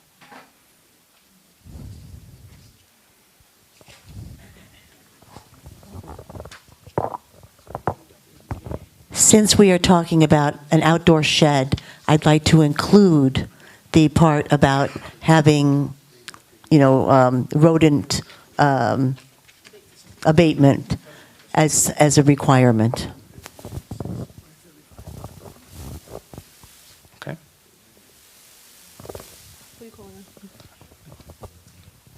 Yeah, since the regulations have a limitation on how many feet the shed could be, I think that a statement should be made about that rather than referring to the pandemic shed. Because upon listening to the way it was written, I have no clue how big the pandemic shed was. But I know that they cannot exceed a certain number of feet. So the regulation states that the width of it must be 8 feet or shorter, or less wide, right? 8 feet is the maximum width of it, about the size of the car. We wrote in here that the outdoor dining structure would be no wider than 6 feet, right? And that hopefully prevents some of the street passage issues. The current length, we couldn't really estimate exactly how wide it was, and we think that possibly the resident was mistaken in the coverage of it, because when we saw in the picture, we literally did an investigation on this, the width of the shed at the time was basically the limits of the lot, right? And so they can't pass that, even if they're butting against the fire hydrant, which they can't either because of the DOT regulation. So we put the provision here because we weren't sure exactly how wide or how long the shed was at the time. And it's really hard to estimate, but we can very clearly see that the shed was overhanging on the sidewalk. So we knew that that... Well, why not just say it cannot exceed the regulation of 40 feet, which I believe, that's my recollection. But why not just say the number of feet that's in the regulation? 35, 40, whatever. Okay. So I don't know exactly whether it's 40 or 35 feet as to the length of it, right, for these roadway cafes. But they have to meet DOT. That's a basic DOT requirement, right? So that doesn't do anything even if we add that in as a stipulation, because it's part of DOT. You're talking about you made an adjustment on the width. Yes, yes. That's done, and Right. you did well with that. But talking about the length, why not just quote what the regulation says? Because there's a possibility that the previous shed might be longer than what's currently allowed. Mm-hmm. So we can't be giving them permission to do that now. I will always say that it's not us giving them permission to be longer than what the law allows. They have to follow what the law says. If the law says 40 already, I mean, I'm happy to, so we're going to entertain the amendment in a bit, but if you want to have a amendment on this for a specific length, we're happy to do that. Do you want to answer? Is there No, I'm just looking at the diagram for this application. The proposal is for 33 feet. 33 feet. So it's much less than the 40 feet. I think the concern by one of the residents who wrote in was that it was longer than what had previously, and there was an issue. But we didn't find that when we looked on Google Earth. I think one of the board members, I think it was Staley, who measured it while we were at the meeting. So we don't think there's an issue, but we wanted to take consideration for the resident who had that concern.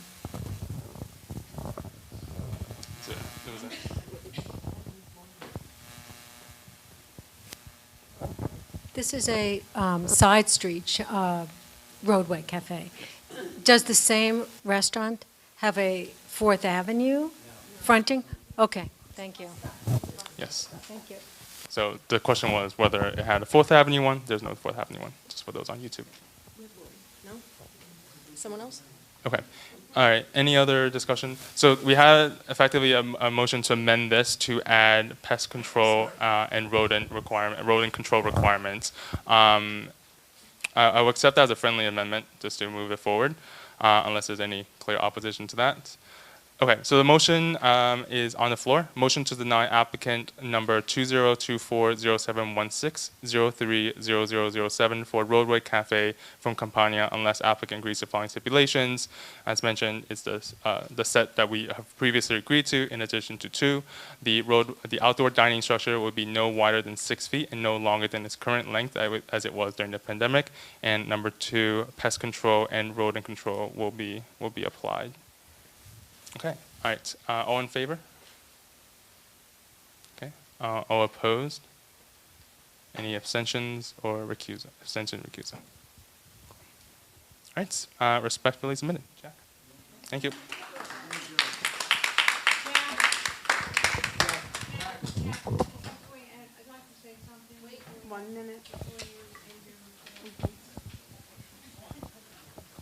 Okay, I don't know if it's off or on, it doesn't matter to me.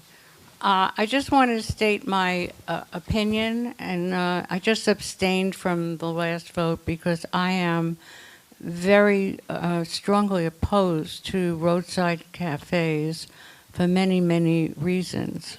I know I'm not the only one here and who feels that way. We know there's an increasing rodent problem in Bay Ridge. We know that these sheds add to it. We know that we have traffic issues. We know that these sheds add to it. We know that people can't park. We know that the sheds take away parking spaces. A lot of people are concerned about the safety of sitting and eating in these sheds while cars are whizzing by. I think street dining is lovely. It's fine. I don't have a problem with that. But I'm really very disappointed with the mayor and the city council for allowing roadside cafes to come back after the pandemic. I was really hoping that it would be done, but unfortunately, I think the motivation is the money and the contracts to build the sheds or whatever else is behind it. But I am strongly opposed, and I really would like to see us as a community board, if other people feel as I do, making a statement. I mean, we have to go through these motions and approve of them and everything, but I don't want them. I don't want them in my neighborhood. Thank you, Ruth. Perhaps we can look into that for new business. Thank you. Thank you, Ruth. Next we move, and thank you, Jack, for your report. Thank you. Next we move on to our Parks Committee report. Please welcome Chair Diane Gennardis. Good evening, everyone. It's a pleasure to see everyone. This is our annual report on the status of all the parks and all the capital improvements that are being done in our parks. So sit back and listen. It's quite long. The members of the Parks Committee met in a hybrid meeting on Monday, September 9th at 5:30 p.m. for the purpose of hearing a presentation from the New York City Parks Department regarding the Community Board 10 Capital Projects Status Report as of August 2024. We met in quorum, although not physically. District Manager Josephine Beckman was present, as was our New York City Parks Commissioner Marty Marr, and our Parks Supervisor Chris Clay. Mr. Marr meticulously went through each of the open and recently completed capital projects in our district as follows.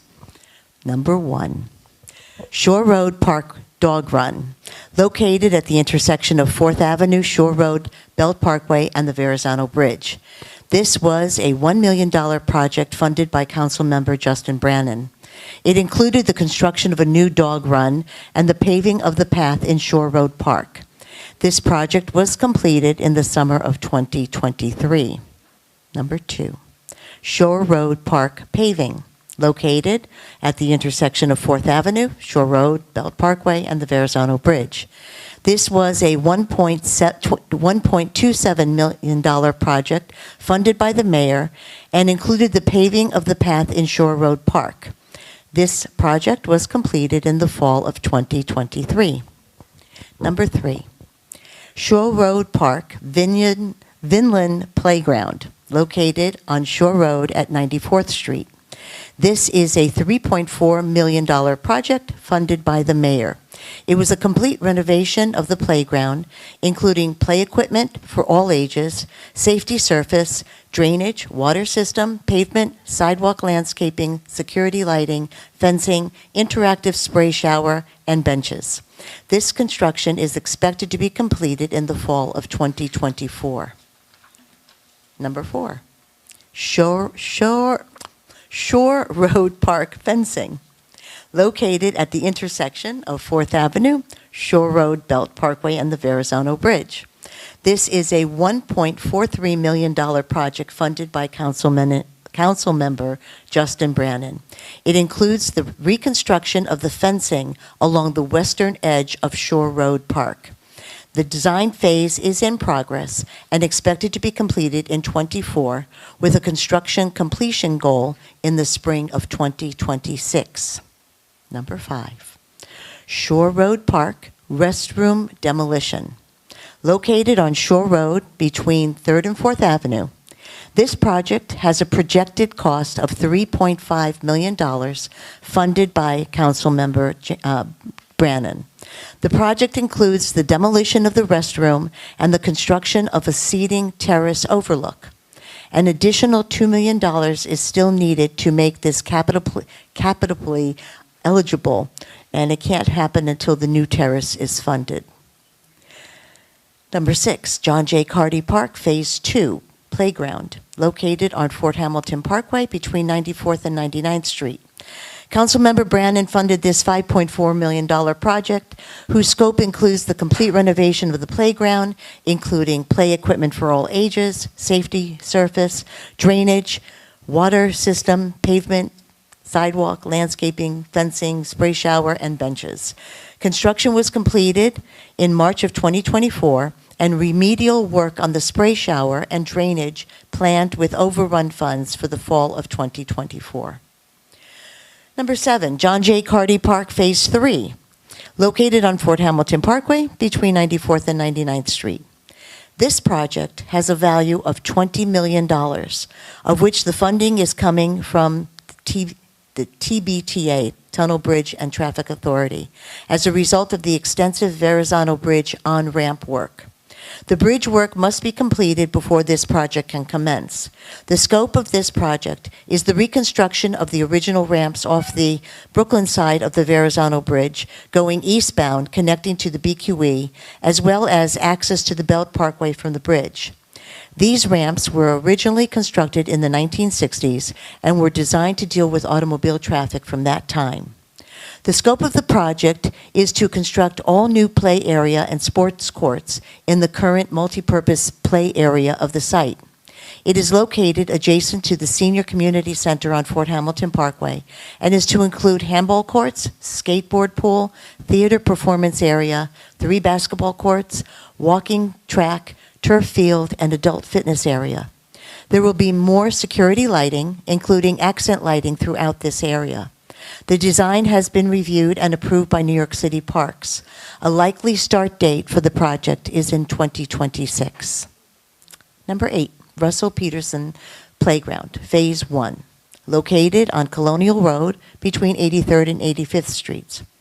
This $5.4 million project was funded by Councilman Brannan and includes a complete renovation of the playground, including play equipment for all ages, safety service, drainage, pavement, sidewalk, landscaping, security lighting, fencing, interactive spray shower, and benches. Construction started in 2024 and is expected to be completed in the spring of 2025. Number 9, Russell Peterson Playground Phase 2, located on Colonial Road between 83rd and 85th Street. This $2.5 million project was funded by Councilman Brannan and includes the renovation of the remaining basketball and handball courts not addressed in the playground contract. There is an addition of a skateboard area. This project has not been officially designed. There will be a scope meeting and confirmation of the project to be held by the end of 2024. Number 10, Owl's Head Park Playground and Basketball Courts, located on Colonial Road between 66th and 68th Streets. Our councilman funded this project in 3 phases, $4 million, $3.4 million, and $600,000 for a total of $8 million. The scope of the project is the reconstruction of the basketball courts, elimination of the redundant fencing, and complete renovation of the playground, including play equipment for all ages. The design phase was completed in the spring of 2022, and the construction is estimated to begin in the fall of 2024, with an expected completion date in the fall of 2025. Number 11, Owl's Head Park Paths, located on Colonial Road at 67th Street. This $2 million project was funded by Councilman Brannan and includes the repaving of the paths and the replacement of the benches where possible. The project is to be split into phases so that the entire park is not closed at the same time. Construction is estimated to begin in the fall of 2024 and is expected to be complete in the fall of 2025. Number 12, John Paul Jones Park, Paths, located on 4th Avenue at 101st Street. This $2 million project was funded by Councilman Brannan and includes the reconstruction of the cracked and aging asphalt paths throughout John Paul Jones Park, fixing grading and adding seating. Replacement in-kind contract likely to be done by New York City Parks citywide service crew. Construction is estimated to begin in the fall of 2025. Number 13, Shore Parkway Bike Path, located on Shore Road from 69th Street to 101st Street and 4th Avenue. The total estimated cost of this project is $8.16 million and has many funding sources: $500,000 from Borough President Reynoso, $200,000 from former Councilman Eric Hagan, $5.6 million from the mayor, and an additional $500,000 from the mayor and $400,000 from Councilman Justin Brannan. It includes the reconstruction of the deteriorating bike path and the seawall along Shore Road. This project is currently in the design phase. Construction is expected to begin in the spring of 2025 and be completed in the fall of 2026. Number 14, Destination Greenways, Phase 1, located in Leif Erikson Park from 7th Avenue to 2nd Avenue. The mayor funded this $2.4 million project, which includes new in-park greenway segments, new and improved on-street crossings, and brand-new seating, lighting, and signage. The design phase is expected to be completed in the fall of 2024, with construction expected to start in the fall of 2025 and be complete in the fall of 2026. Number 15, Destination Greenways Phase 2, located on Shore Parkway under the Verrazano Narrows Bridge. The mayor also funded this $4.7 million project, which includes stepped seating on a planted hillside, bike racks, drinking fountains, wider paths, improved access to 4th Avenue, including handicap accessibility, and new lighting and signage. The design phase is expected to be completed in the fall of 2024, with construction expected to start in the fall of 2025 and be completed by the fall of 2026. Number 16, Destination Greenways Restrooms, located on Shore Road from 69th Street Pier to John Paul Jones Park.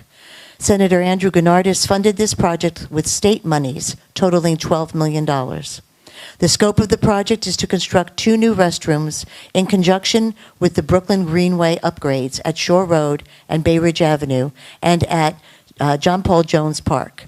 This project is pending state funding allocation. Number 17, Dan Ross Playground, located on 7th Avenue between 81st and 82nd Street.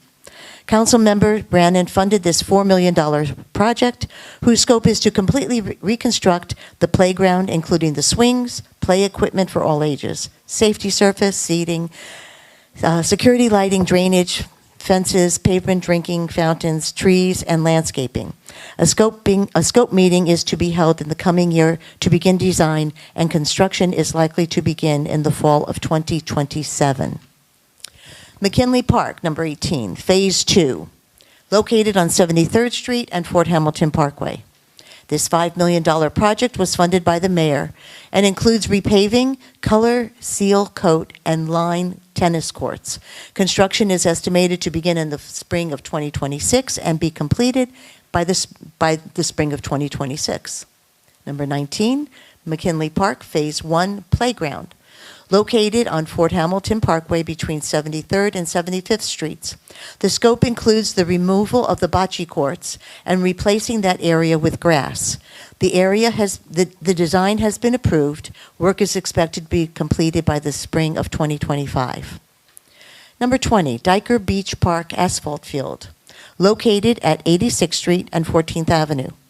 This $925,000 project is designated as a State of Good Repair project and is funded by the mayor. It includes the reconstruction of the multipurpose play area within Diker Beach Park and the resurfacing of the basketball courts. This project is managed by Citywide Services and was completed in the summer of 2023. Number 21, Diker Beach Park, Bay 8th Path Reconstruction, located on Bay 8th Street and Cropsey Avenue. The total cost of the project is $6 million and was funded by Councilman Brannan and the City Council Speaker, Adrian Adams. The scope of the project is to reconstruct paths and asphalt, new benches, fix drainage, reconstruct tennis courts at Diker Beach Park on Bay 8th Street. It will also include 2 to 4 pickleball courts. Work is to commence in the fall of 2025 and be completed by the spring of 2026. Number 22, O'Rourke Playground, located between 78th and 79th Street by 12th Avenue. New basketball backboards and new paving was completed there as well. This is an older project included, so we have a good summary of all the work in all of our parks.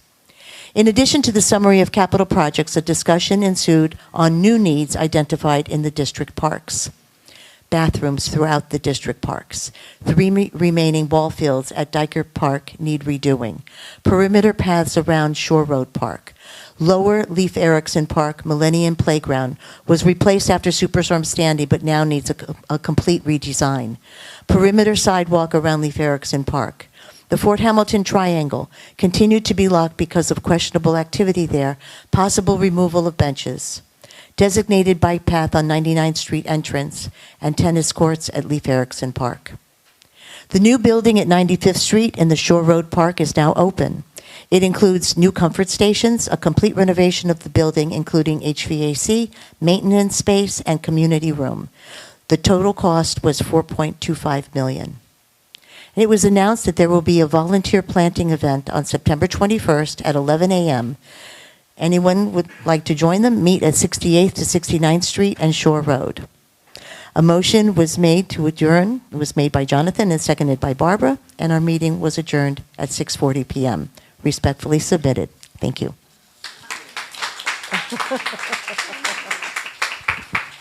Thank you. We are grateful for all of the green spaces in our community and the importance of our parks. Next, we move on to our Environmental Committee report. Please welcome Tracy Britton. Thank you. Good evening. So, committee members, including myself, Elizabeth Edmonds, Issa Masood, as well as Community 10 District Manager Josephine Beckman, Community Board 11 District Manager Marnie Elias Pavia. Hey, yes. And Dorothy, I wrote this before caffeine, apologies. We toured the Owl's Head Wastewater Resource Recovery Facility on Thursday, September 12th, 2024. The Owl's Head drainage area is large. It's 12,947 acres, covering community boards 6, 7, 10, 11, and 12. It is operated since 1952 and has a design capacity of 120 million gallons a day. The most recent data shows that population served is about 758,000 people, but it's likely to closer to 1 million today. Every day, wastewater from homes, schools, hospitals, businesses, and factories flows into the New York City sewer system, along with stormwater runoff. It continues through a series of treatment processes when it enters the system. The first is the primary treatment, which separates the lighter solids like leaves and litter, and sludge, which is heavier organic solids, from the water. The secondary treatment uses microorganisms, which was really cool actually, to consume much of the organic material in the wastewater before moving to the final settling tanks. The sludge collected during the primary and secondary treatments is transferred to sludge digestion tanks, where the biogas created is used to produce electricity for the facility. Recovering and reusing biogas enhances clean air operations and reduces greenhouse gas emissions from the recovery operations.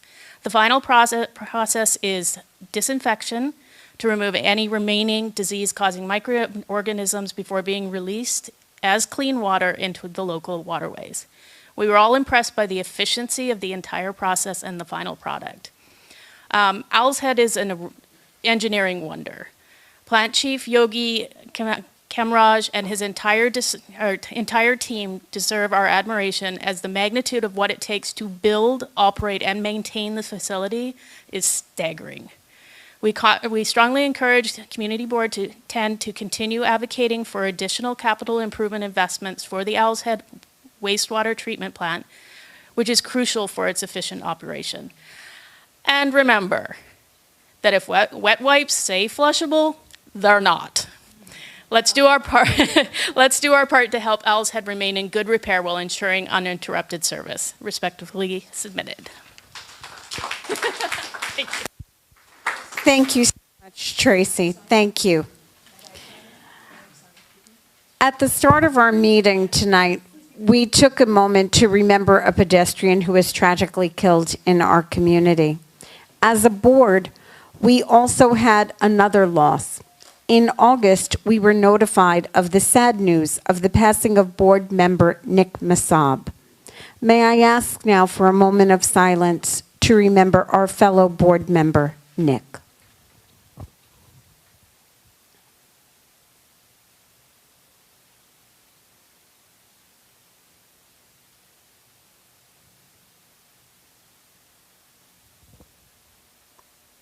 Thank you. And we thank Nick for his service to our community. Thank you. And now we move on. If we have any old business, seeing none. If we have any new business, we have a few hands up, and Dorothy will be coming around. I just want to note for those new community board members, next meeting we'll have our district needs statement. That's a big meeting to have as a second meeting, but it is. I would recommend watching the previous YouTube videos from last year to see how that goes and look through that statement very carefully. Thank you. Thank you, Jack. We have another. The other night I was driving on Shore Road and a swarm of kids on motor scooters, they're 14 years old at the oldest, surrounded my car. I mean, I didn't care about that, but they're standing on their bikes, they're doing wheelies, they have passengers on them. And at the 9/11 memorial, I happened to ask the captain, the police captain, what they're doing about this. And they're basically powerless. They can issue tickets, but these are kids. They don't have a license. These vehicles don't have licenses. And a lot of these cars actually have a nickname, these vehicles are called stolies because they're stolen, and these kids buy them on I don't know where they buy them. It's kind of crazy. I don't really know what to do about it. I mean, maybe confiscate, but they would probably need a new law to allow the police to confiscate these things, or maybe the way the parents of people who buy their kids guns have been arrested. But Josephine and I also spoke that night. Maybe we should have a town hall on this to support the police because they have nothing. They have no way of stopping this other than to issue tickets. What does a 14-year-old care if they got a ticket? Yeah, I think there's a bunch of different legislative proposals out there. I'm not familiar with all of them. Some include the point of sale. I still can't wrap my head around how you could sell a motorized vehicle that is not allowed on the streets of New York to be sold in New York. You can't go to a car dealership and buy a car unless it's registered and insured and meets certain state regulations. So I think we do, maybe it's a brainstorming session or, part of traffic and transportation to take a look at some of the legislative solutions that are out there to maybe talk about doing a town hall. But I do think we need to talk about it because, as I said in my district manager's report, in addition to what Pierre said, every single day people come into the district office. Seniors are frightened. Parents are upset about their children in playgrounds. I mean, it is a problem that I do think is multifaceted, and I don't know that I have the answer either, Pierre, but I think we should certainly begin a conversation. The Department of Transportation and the Police Department actually outlined the different types of scooter vehicles, what are allowed, by size and by weight. As much as I see the nice pictures on the website, and when you go out and look at them, I don't know that I could discern based on that. I know that there's training involved.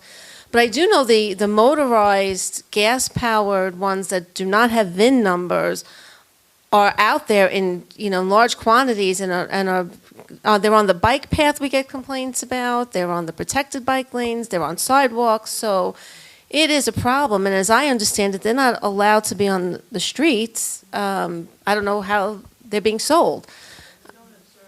There's no, right. We talk about it being the wild, wild west. It's like the wild, wild north, south, east, and west because they're everywhere. So it is certainly something that we need to come together and explore and advocate and work on as a body. Yeah. Hi, good evening. On this coming Saturday, on the September 21, we will be having a meeting to discuss about the drug abuse in the area of New York and Brooklyn in particular. This will be done in the Fort Hamilton Islamic Society Center on 9820 Fort Hamilton Parkway. So I invite everybody to come.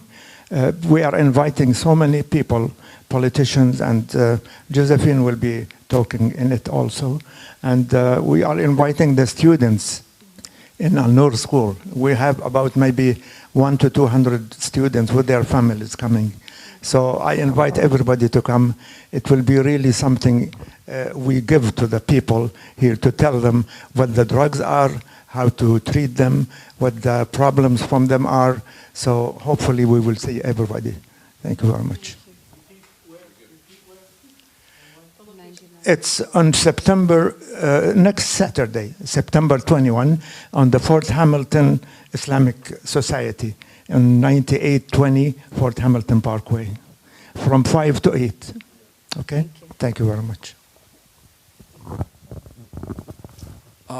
Just to speak about, I don't know where our contacts are at the Transit Authority, because I know I've encountered the last few days some crazy dispatching, because I was on a bus on Fifth Avenue heading north, and all of a sudden the driver was stuck at 81st Street because apparently no one told her that there was going to be the fifth fun on Fifth Avenue.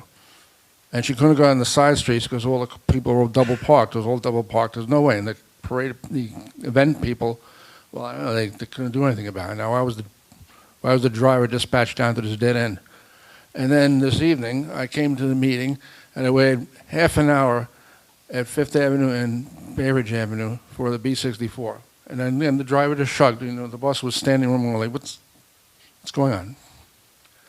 The display didn't say it was supposed to be 19 minutes, and I don't know who with the transit authority is going to. Thank you, Larry. Go We'll up to reach that. out to the MTA and both. Thanks.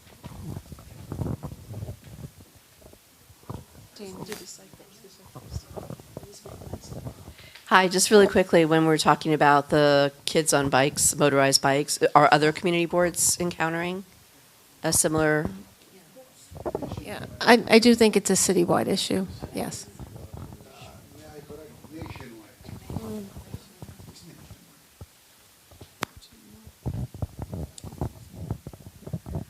From my understanding, it's required for the vehicles over a certain amount of cc's to require a motorcycle license.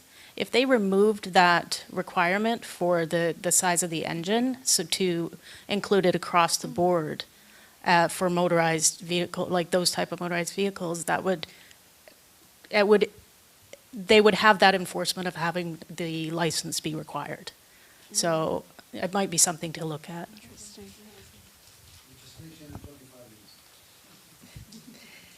This is probably maybe a bit of an overreaction, but we're entering into a pretty contentious election season. And one thing that I saw last year that worried me at a meeting, I think it was about the Pilo Arts marijuana dispensary, was some people crowding the speaker. And I'm hopeful that maybe we can have kind of a buffer zone for speakers in the next few months, maybe 3 to 6 feet, as people are saying their opinions and being able to express views that maybe not everybody agrees with might be a good thing. Josephine, didn't you tell me that EMT said the number one issue that they're facing are these motorcycle accidents? Yeah. I shared with Pierre that night at the pier that I had a member of my family who was involved in a pedestrian. She was hit by a car, and on the way to the hospital, the EMT talked about how many crashes and people who just don't know how to drive these scooters to crashes and falling off, and it really is a big problem. I'd love to look at that data as well as part of the conversation. It really is a safety issue, certainly. In the back.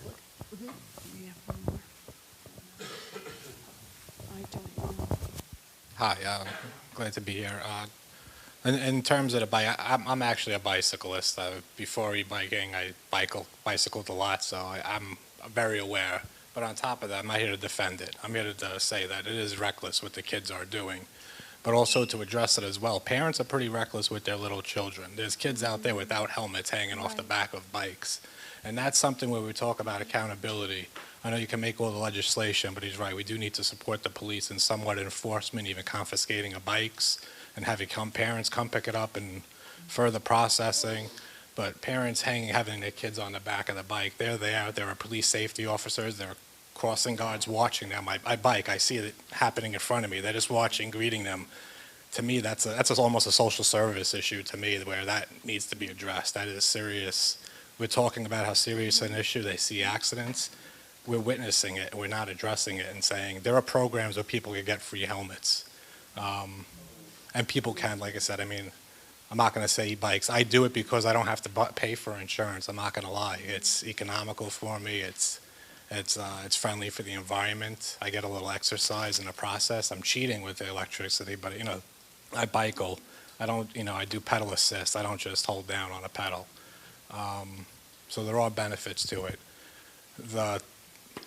The things going up in the streets, those roadways, that's what adds to congestion. That's why I bike. It makes it easier to commute. And those things in general to me are, I would say, I agree with what that woman was saying before. We were amending certain aspects of it, but we weren't voting on whether or not it should be there at all.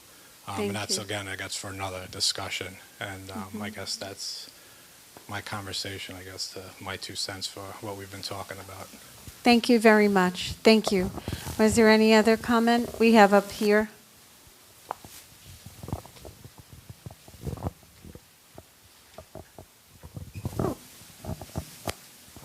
Well, I just went online to make sure I got this correct. I couldn't believe the number of stories where in different parts of the city, the police have been confiscating those bikes And this one starts with 2 New York City police officers were injured and sidelined after trying to get illegal two-wheel vehicles off Staten Island streets. And then the first thing that comes to mind is, why are they not in Bay Ridge? Because it's an all-day problem. When the mayor came to the new senior center, that was the number one grievance that they brought to him. And he said, oh, we're looking into it, we're gonna take care of it.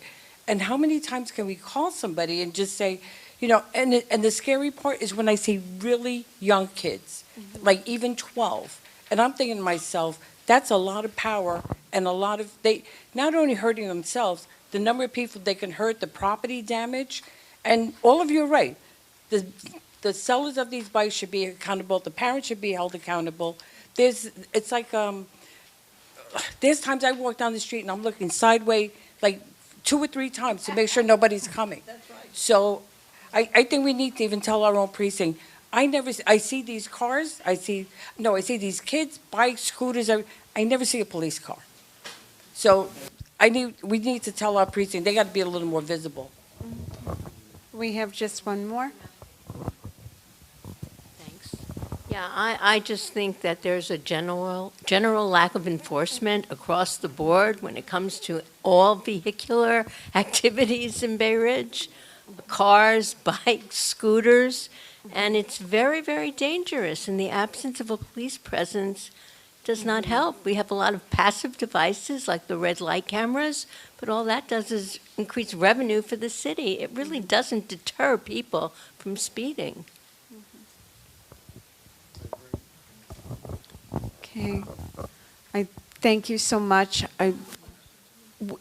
Thank you so much, and thank you for everyone for sharing your thoughts with us as we come up with many topics that really seem to be linked by the thought of safety, and as we started our meeting with safety as well. We have now a motion to adjourn. And I see it is seconded and such. All in favor? We will see you next month. Thank you all. Thank you.